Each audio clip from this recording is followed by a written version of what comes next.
So I've been thinking quite a lot lately about the first year of the 2025 standards.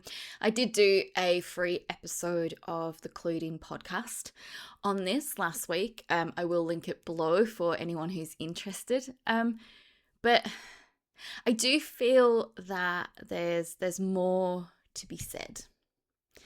And that's partly because we're now at the point where everyone's reflecting on them, right? There are webinars, articles, LinkedIn posts popping up everywhere.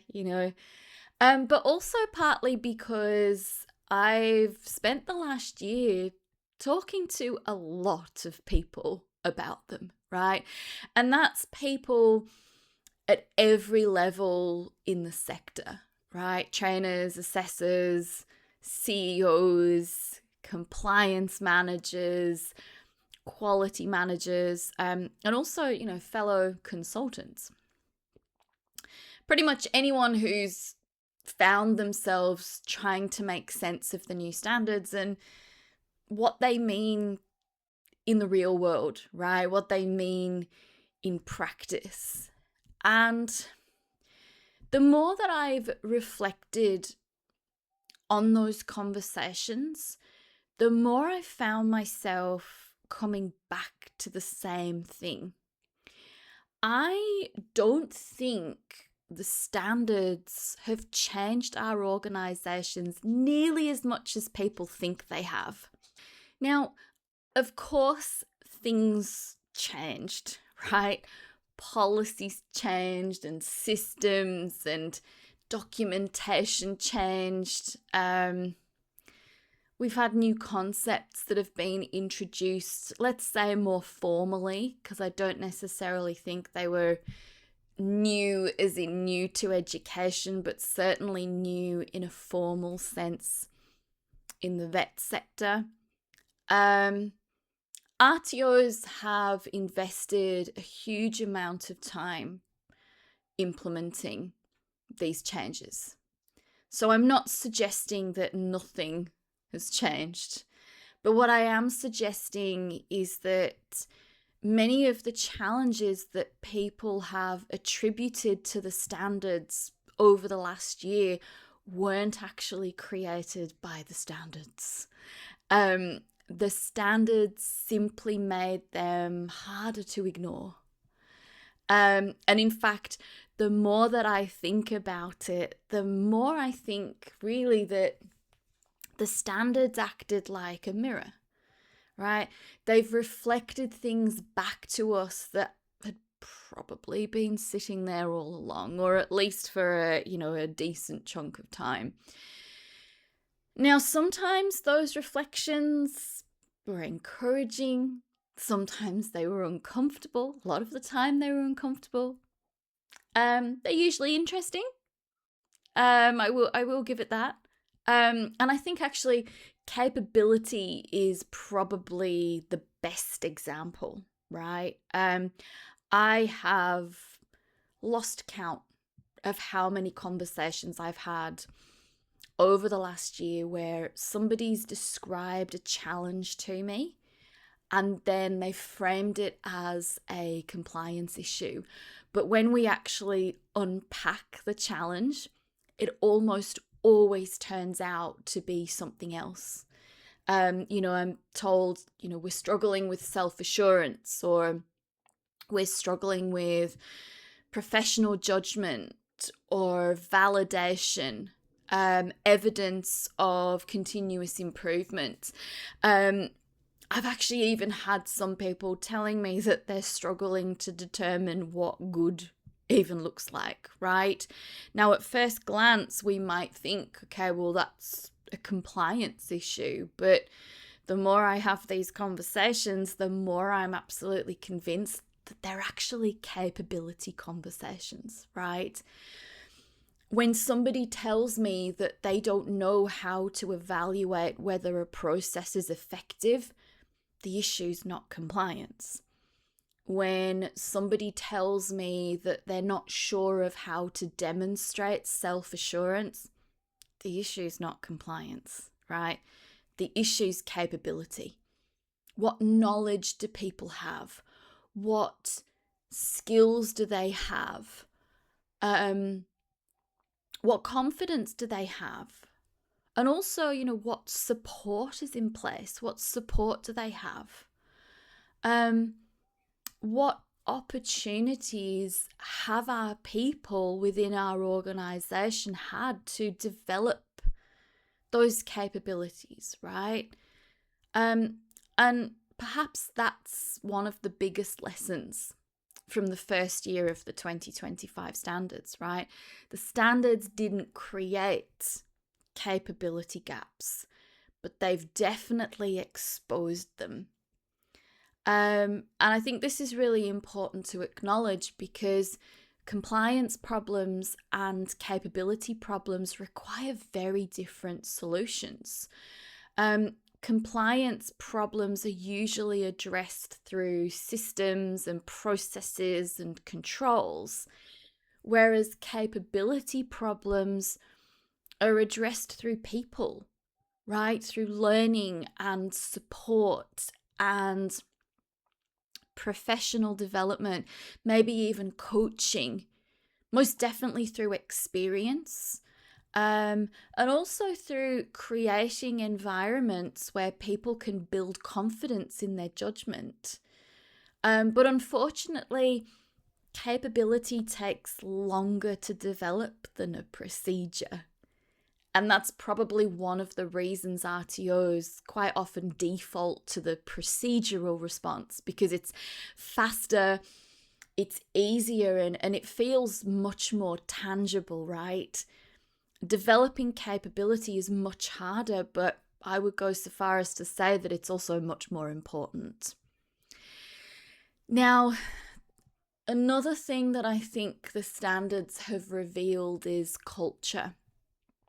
And this is actually probably the observation that I found the most fascinating over the last 12 months, because I've seen some RTOs respond to exactly the same change in completely different ways.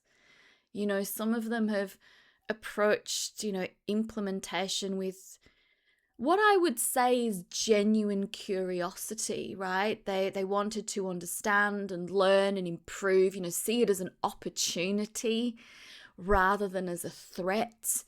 They viewed that uncertainty as something to explore. Whereas on the other side of the coin, the focus was very much on, finding the answer and the templates and the checklist, right?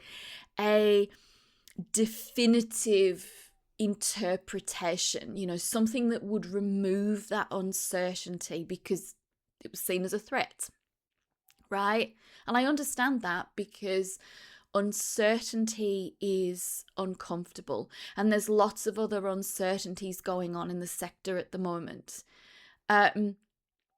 Most people don't particularly enjoy operating in situations where the answers aren't immediately obvious.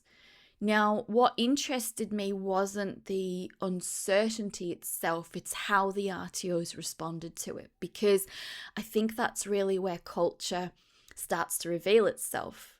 Some cultures encourage people to ask questions, whereas on the other side, some encourage people to wait for the answers. Some cultures encourage experimentation, whereas the opposite, they punish mistakes. Some treat learning as a normal part of improvement, whereas others view uncertainty as a threat.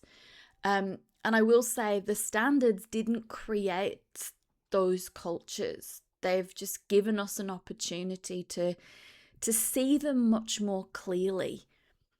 And the same thing applies to leadership. In fact, I would go as far as saying that one of the most interesting conversations emerging from the first year of the standards is actually a leadership conversation, right? Because every significant change eventually becomes a leadership test. And the standards have been absolutely no exception to that. There's been a lot of leaders that have spent the last year focusing on systems. And I get that. I understand that, because systems and processes and documentation, they matter.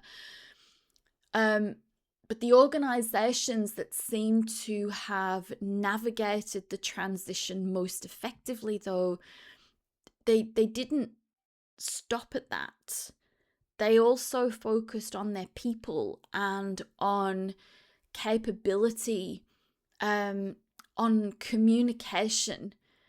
They focused on helping their teams make sense of the change rather than simply giving them instructions, right? Just expecting them to comply with it.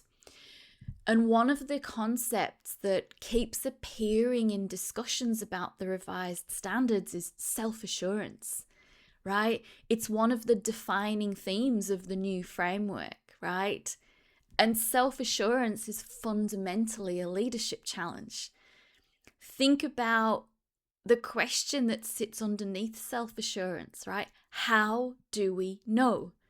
It's not what document do we have, or what evidence can we produce, or what template have we completed.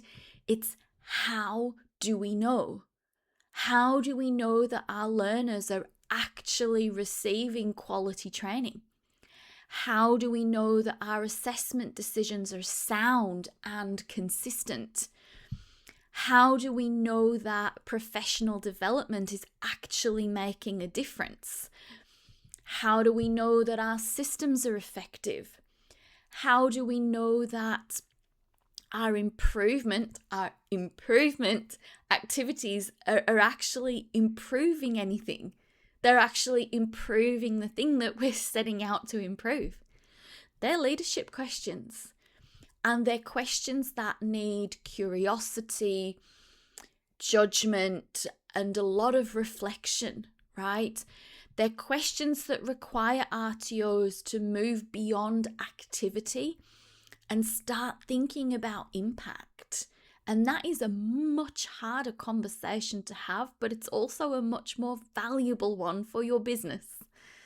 And I've been thinking about this through the lens of Formula One, because I'm a little bit of a Formula One nerd. And, for people who engage with my content across various platforms, I will acknowledge it is a comparison I've drawn in a few, pieces of content lately. But, for context, Formula One, there's been a lot of regulation changes this year, right? And the teams have had to switch to things like, different types of power units and different ways of, managing their cars and approaching their racing strategy and all sorts of things. A lot of changes. Now, every team receives exactly the same set of regulations and the same rule book, the same requirements, but the outcomes aren't really the same, right? Some teams have adapted really well and they're really flourishing, and some are really struggling. Some have uncovered strengths that they maybe actually didn't realize that they had. There's definitely been a few surprises. Others have discovered weaknesses. And even as the season has progressed, things have come up and you're thinking, oh, okay, interesting. Now, the regulations don't create those differences, right? The regulations reveal them. And, for me, the same thing has happened in vet. Every RTO received the same standards. but the outcomes have varied significantly. The difference isn't the standards themselves. The difference is how RTOs have responded to them, right? The difference is in capability and culture and leadership. And that's why I don't think the most important question 1 year on is whether we actually understand the standards or not, right? I think the much more interesting question is, what have the standards revealed about us? What have they revealed about our people and our systems and our culture, our capability, our leadership?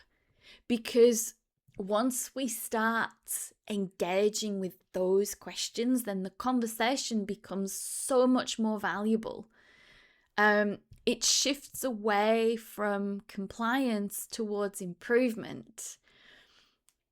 And if there's one thing that I would like RTOs to take into the next 12 months, right? This is my wish list item. I am putting it out there. I am manifesting, right? It's that, right? Shifting the conversation away from compliance and towards improvement, right? Because the greatest value of the standards might not be the changes that they've required. It may well be what they've revealed to us. And the RTOs that are willing to learn from those reflections are probably going to gain far more from the next 12 months than they did from the first. I really would like to hear people's thoughts on this. What do you think the standards have revealed over the last year? Feel free to engage in the comments, or, if you follow me on LinkedIn or Patreon or anything like that, please, get involved in this conversation, because I think it's something that many of us can benefit from.